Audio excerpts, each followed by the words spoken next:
Imbes na hospital arrest, pinayagan ng Makati RTC na dalhin sa Camp Crame si Janet Lim Napoles para sumailalim sa ilang pagsusuri kaugnay sa iniinda niyang problema sa obaryo. May ulat on the spot si Isay Reyes. Isay?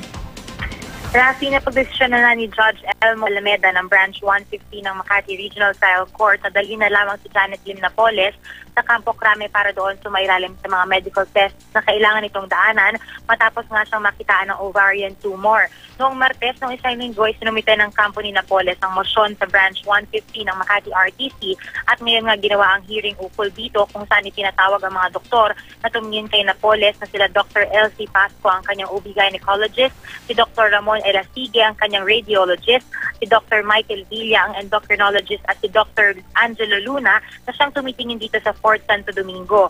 Dalawa ang kailangan gawin kay Napoles. Ito yung transvaginal ultrasound at ang PT o prothrombin time at PTT o partial thromboplastin time. Ilang mga examen sa dugo.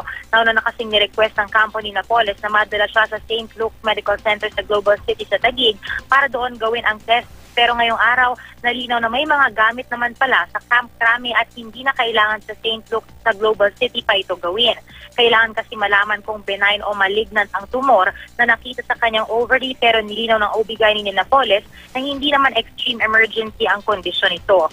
May mga pagbagsak lang sa kanyang hemoglobin na maaaring nagiging sanhi ng kanyang pagdurugo simula pa nitong Pebrero. Noong October 24, noong isang taon, isinugod si Napoles sa Southern Luzon Hospital and Medical Center dahil sa inirereklamong chest pains, lack of sleep at crying episode.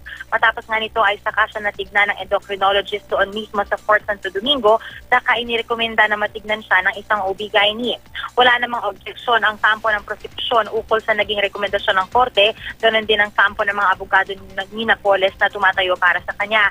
Tinitignan din nila ang posibilidad na kapag isasagawa ang mga test kay Napoles sa Camp Crame ay naroon din ang kanya mga private doctors. Ngayong hapon, inaasahan Rafi na mailalabas ang resolusyon ng korte at posible raw na dahil as soon as possible ang request ng kampo ni Napoles ay maisagawa na ang mga test sa kanya sa Campo Crame sa Miyerkules. Rafi?